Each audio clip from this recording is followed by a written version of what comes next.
Magandang araw mga kapwa ko Pinoy. Pag-usapan natin ang ponemang suprasegmental. Bigyan muna natin ng kahulugan ang salitang ponema. Ang ponema ay nagmula sa salitang phoneme.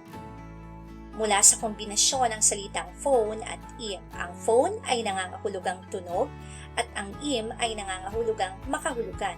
Sa makatwid, ang ponema ay makabuluhang tunog. Subalit, nagiging makabuluhan lamang ito kung ito ay naging salita o kaya naman ay kasama ng iba pang salita. Ano naman ang ponemang suprasegmental? Ito ay nakatuon sa pagbigkas ng salita upang mabigyan ng higit na kabuluhan at kahulugan ang salita. Sa makatwid, wala itong katumbas na anumang letra. Subalit sa ibang paglalahad ng mga dalubhasa, maaaring ito ay may katumbas na simbolo. Ang ponemang suprasegmental ay maaari nating mauri sa diin at haba, tono, antala. Talakayin natin ang diin at haba. Ang diin ay tumutukoy sa lakas ng pagbigkas ng pantig ng salita. At ang haba ay tumutukoy naman sa tagal ng pagbigkas ng pantig ng salita. Tandaan din na ang diin o kapag ang diin ay nasa unahan o gitnang pantig, ito ay binibigkas ng mas mabagal. Tunghayan natin ang ilang halimbawa. Unang halimbawa, tubo. Ikalawang halimbawa, pito. Ikatlong halimbawa, magsasaka.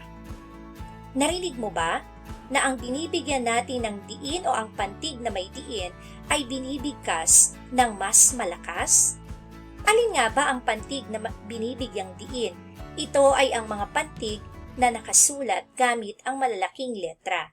Sa salitang tubo, ang unang pantig ang may diin. Sa salitang pito, ang unang pantig din ang may diin. Sa salitang magsasaka, ang nasa gitnang pantig ang binibigyan natin ng diin. Bibigkasin kong muli ang mga halimbawa at pakinggang mabuti ang paraan ng pagbigkas. Tubo, pito, magsasaka. Higit na mas malakas ang pagbigkas sa pantig na binibigyang diin. Balikan natin muli ang paalala kanina. Kapag ang binibigyang diin ay nasa unahan o gitnang pantig, ito ay binibigkas ng mabagal.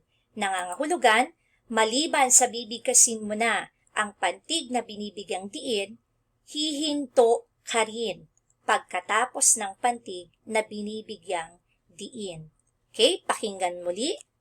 Halimbawa, tubo, pito, magsasaka.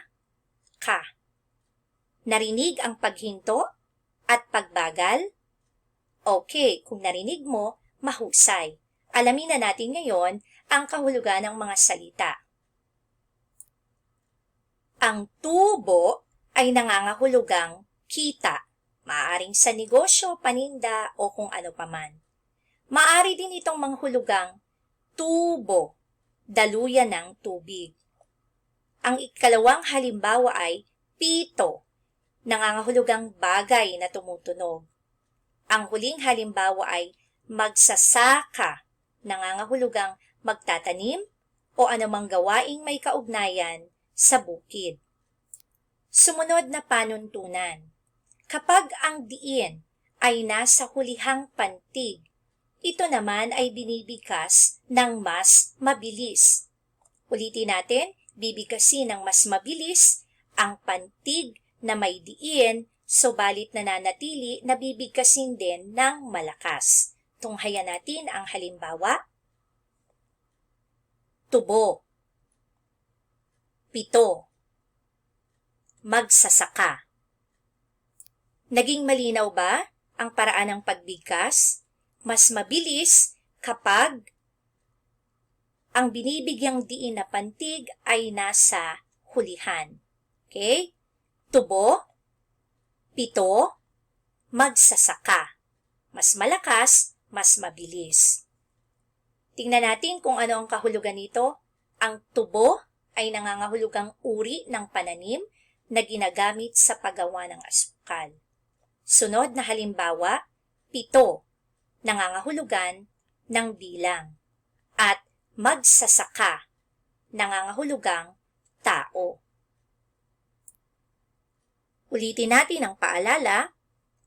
Kapag ang diin ay nasa hulihang pantig, ito ay binibigkas ng mas mabilis. Tubo, pito, magsasaka.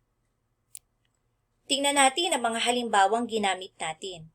Kung susuriin at pareho nating babaybayin o isusulat ng gamit ang maliliit na letra, maaring hindi natin mapansin na may pagkakaiba sa kahulugan ng bawat salita.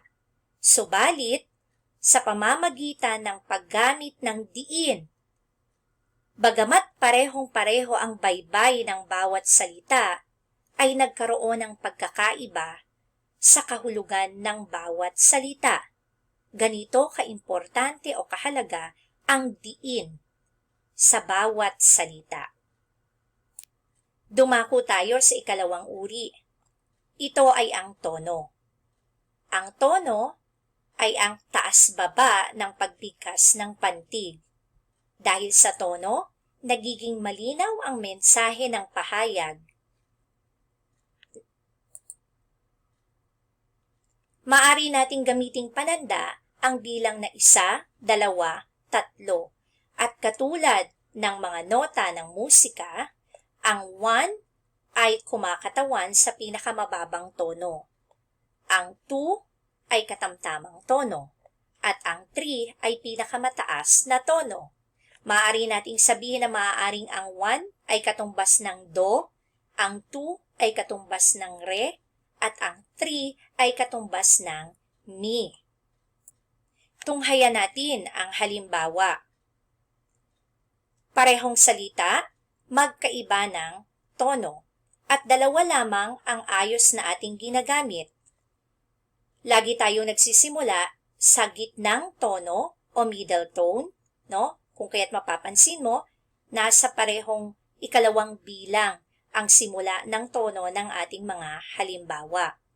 Ang unang halimbawa ay, ang kaayusan ay 2, 3, 1, nagtatapos sa mababang tono.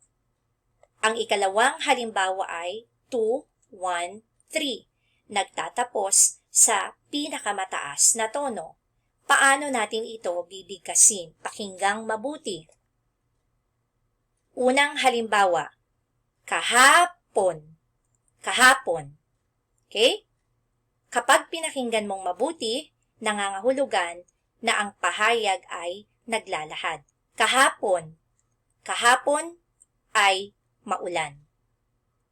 Sunod na halimbawa. Kahapon. Narinig ang mataas na tono sa pon. Kahapon. Ilagay natin sa pangungusap. Kahapon. Maulan ba kahapon? Ito ay nagtatanong.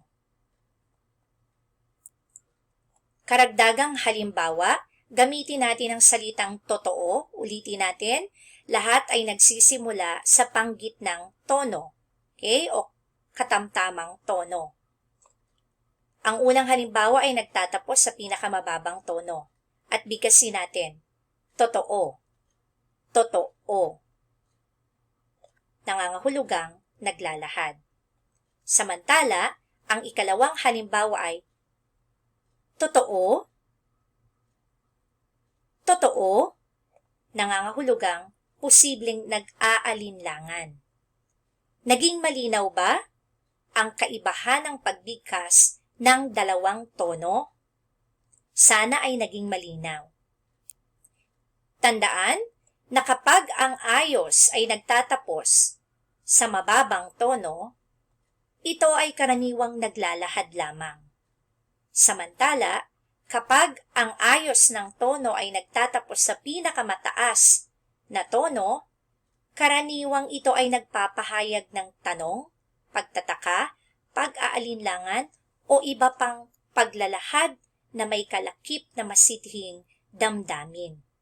Nang dahil sa tono, nagiging malinaw ang mensahe na inilalahad ng taong nagsasalita. Dumako tayo sa ikatlong uri. Ito ay ang antala o hinto. Ito ay sandaling pagtigil sa pagsasalita o pagpapahayag. Tunghayan natin ang isang pangungusap bilang halimbawa. Subalit kung papansinin natin ay mayroon silang pagkakaiba. Ang kaibahan ay ginamitan natin ng slash, ang ikalawa at ikatlong halimbawa. Ang mga kulay pula na slash ay nangangahulugang pagtigil o paghinto sa pagpapahayag. Pakinggang mabuti ang paraan ng paglalahad. Unang halimbawa, Binibining Jana Jem Marikit ang pangalan niya.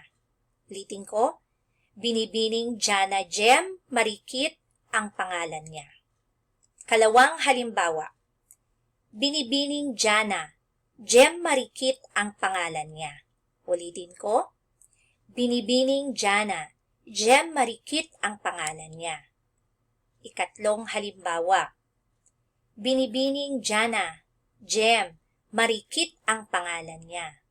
Ulitin ko, Binibining Jana Jem Marikit ang pangalan niya. May napansin ka bang pagkakaiba sa mensahe ng bawat pahayag? Tingnan natin. Mayroon, no? Nakakaapekto ang hinto o antala sa mensahe ng isang pahayag.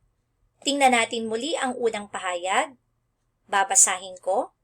Binibining Jana Jem Marikit ang pangalan niya. Nangangahulugan na inilalahad na ang buong pangalan ng taong tinutukoy ay Binibining Jana Jem Marikit. Basahin ko ang ikalawang halimbawa. Binibining Jana Jem Marikit ang pangalan niya. Dito naman sa ikalawang halimbawa, ipinakikilala kay Binibining Jana si Jem Marikit. Okay? Ikatlong halimbawa. Binibining Jana Jem Marikit ang pangalan niya. Ipinakikilala kay Binibining Jana at Jem si Marikit. Nakuha natin ang pagkakaiba-iba na ang paghinto o antala ay may malaking epekto sa kahulugan ng pahayag.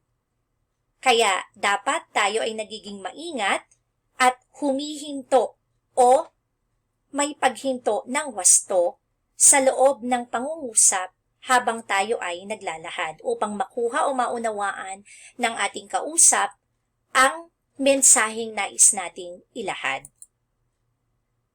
Okay?